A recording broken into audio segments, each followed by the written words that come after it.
Hello everyone, इस video में हम लोग एक क्वेश्चन डिस्कस करने जा रहे हैं जो कि क्लास 10 मैथमेटिक्स एग्जाम्पलर प्रॉब्लम्स का एक्सरसाइज 1.2 का क्वेश्चन नंबर 3 है ना।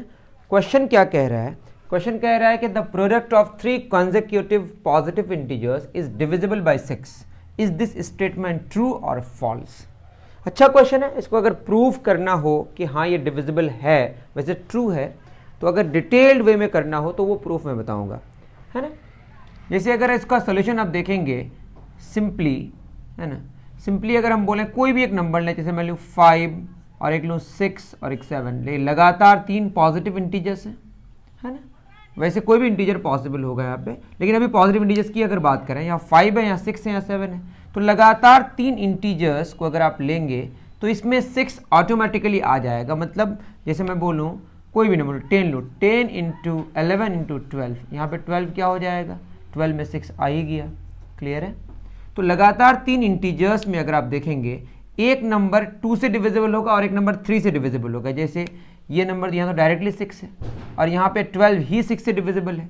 अगर मैं 13 से शुरू करूँ, 13 इंटू 14 इंटू 15, 14 किससे डिविजिबल है, 2 से। 15 किससे डिविजिबल है, 3 से। और जो 2 और 3 दोनों से डिविजिबल है और 2 3 को प्राइम नंबर्स हैं, तो 2 और 3 के प्रोडक्ट से भी डिविजिबल होगा। दैट इज 3 लगातार अगर हमारे नंबर्स हैं, इंटीजर्स, पॉजिटिव इंटीजर्स हैं, तो वो 6 से डिविजिबल होगा ही। तो ये तो आप ऐसे ही कह सकते हैं, लेकिन इसका अगर हम एक प्रूफ करें, जनरल प्रूफ करें, कैसे करेंगे? तो मैं क्या करता हूं ना, एक नंबर लेता हूं a, है ना, उसको मैं 6 से डिवाइड कर रहा हूं। तो 6 से डिवाइड करूंगा तो कुछ क्वोशिएंट आएगा q, है ना, और कुछ रिमाइंडर आएगा, और रिमाइंडर 6 से छोटा ही होगा, है ना। तो रिमाइंडर क्या क्या हो सकता है बताइए? रिमाइंडर कैन बी 0, 1, 2, 3, 4, 5, 6 नहीं हो सकता है, जानते हैं हम। तो a इज इक्वल टू क्या लिख सकते हैं हम लोग, 6q प्लस r। तो फर्स्ट केस अगर हम लें a, दैट इज रिमाइंडर अगर हम लें 0, रिमाइंडर क्या ले लें, 0, तो रिमाइंडर मैंने क्या ले लिया, 0। तो जो a होगा वो क्या आएगा बताइए, 6q। r तो हमारा 0 हो गया। हमको लगातार 3 पॉजिटिव इंटीजर्स चाहिए, तो a एक पॉजिटिव इंटीजर है। अगर a प्लस 1 लें तो ये क्या होगा, 6q प्लस 1। a प्लस 2 क्या होगा, 6q प्लस 2। यहाँ पे कुछ करने की ज़रूरत नहीं पड़ेगी क्योंकि यहाँ पे ऑलरेडी 6 इंटू क्यू है। दैट इज़ मैं क्या कहना चाह रहा हूँ, मैं अगर लिखूँ a into a plus 1 into a plus 2, तो शुरू में 6q, फिर क्या मिला, 6q प्लस 1, फिर क्या मिला, 6q प्लस 2।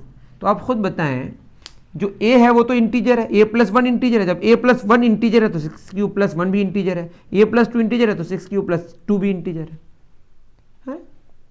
तो मैं क्या कहना चाह रहा हूँ कि 6 के साथ q एक इंटीजर है, 6q प्लस 1 भी इंटीजर है, 6q प्लस 2 भी इंटीजर है। Integer into integer into integer, जो रिजल्ट आएगा वो तो इंटीजर ही आएगा। मैं मान लेता हूँ इस इंटीजर को a।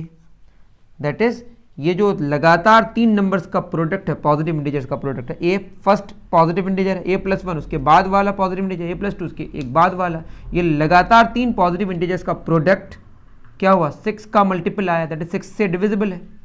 क्लियर है? जहाँ पे क्वोशिएंट को मैंने a लिया और a इतना बड़ा है, q into 6q plus 1 into 6q plus 2।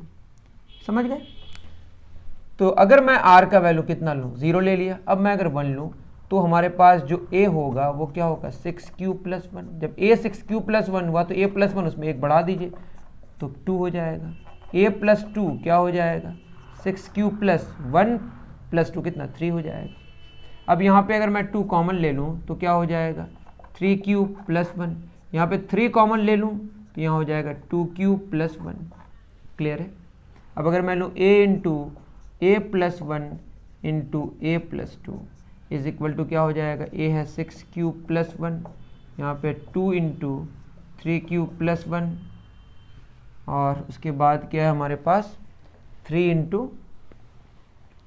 क्या हो जाएगा, 2q प्लस 1, 2 3 ज़ा 6, है ना। उसके बाद क्या हमारा 6q plus 1, 3q plus 1, 2q plus 1, ये इंटीजर है। 6q प्लस 1 ये तो एक इंटीजर है ना, ये भी इंटीजर है, ये भी इंटीजर है। Integer into integer into integer क्या आएगा, इंटीजर। इसको मैंने b मान लिया, तो ये भी क्या है हमारा, दैट इज यहाँ पे हमने प्रूफ कर दिया। जब रिमाइंडर 0, रिमाइंडर तो ये सारे हो सकते हैं ना, 0 के लिए प्रूफ कर दिया कि 6 से डिविजिबल है, 1 के लिए भी प्रूफ कर दिया कि 6 से डिविजिबल है, मतलब 1 जब रिमाइंडर रखा उस वक्त के लिए। थर्ड, r अगर हमने क्या लिया 2, तो a क्या हो जाएगा 6 क्यूब प्लस 2, a प्लस 2 क्या होगा, a प्लस 2 नहीं, a प्लस 1 पहले लेंगे ना, a प्लस 1 इससे एक आगे क्या होगा 6 क्यूब प्लस 2 1 कितना 3, a प्लस 2 कितना होगा 6 cube plus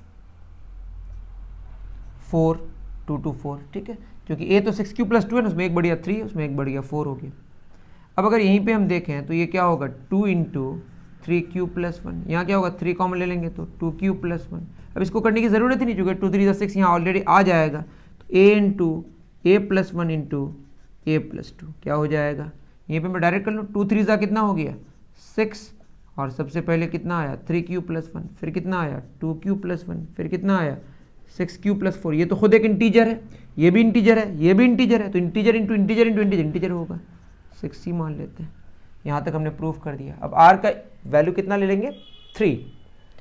fourth number r कितना लिया 5 तक जाना है हमें बस, तो a कितना हो जाएगा 6 क्यूब प्लस 3, a प्लस 1 उससे एक बढ़ जाएगा 6 क्यूब प्लस 4, a प्लस 2 क्या हो जाएगा 6 क्यूब प्लस 5, यहाँ पे 3 कॉमन ले लेंगे 2 क्यूब प्लस 1, यहाँ पे 2 कॉमन ले लेंगे 3 क्यूब प्लस 2, कहीं एरर हो जाएगा तो देख लीजिएगा आप।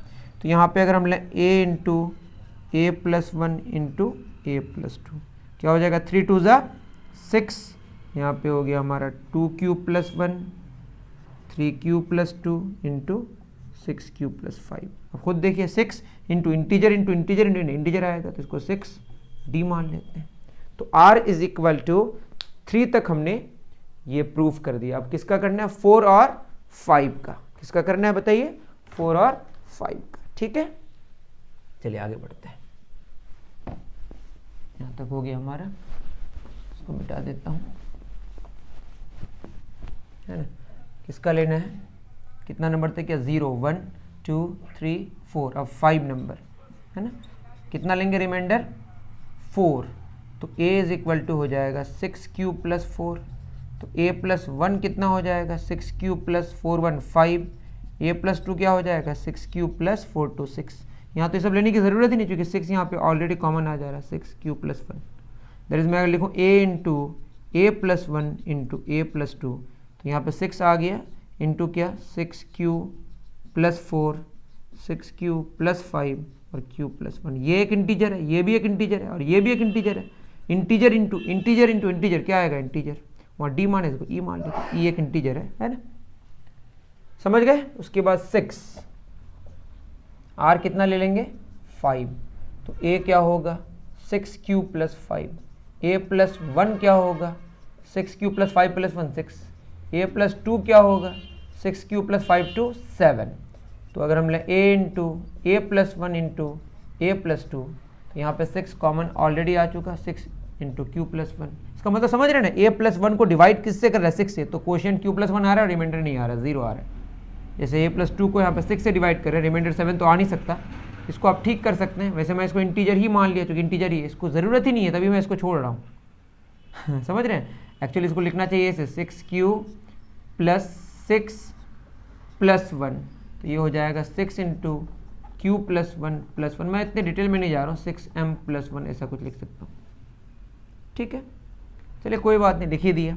तो क्या हो गया बोलिए 6 Q plus 5 into 6 cube plus 1 into 6m plus 1, ये भी इंटीजर है, ये भी इंटीजर है, ये भी इंटीजर है, तो 6 इंटू इंटीजर 6 इंटीजर ही रहा, 6 ई तक चले जा चुके, तो अब 6f ले लेते हैं।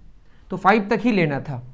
तो ये हर एक रिमाइंडर के लिए 0 1 2 3 4 5 के लिए हमने ये प्रूफ कर दिया कि सारे के सारे जो लगातार 3 नंबर्स का जो प्रोडक्ट है वो 6 से डिविजिबल है। Hence we can say therefore the product of the is the statement true, तो देयरफॉर हम कह सकते हैं yes the statement is true, the statement is true.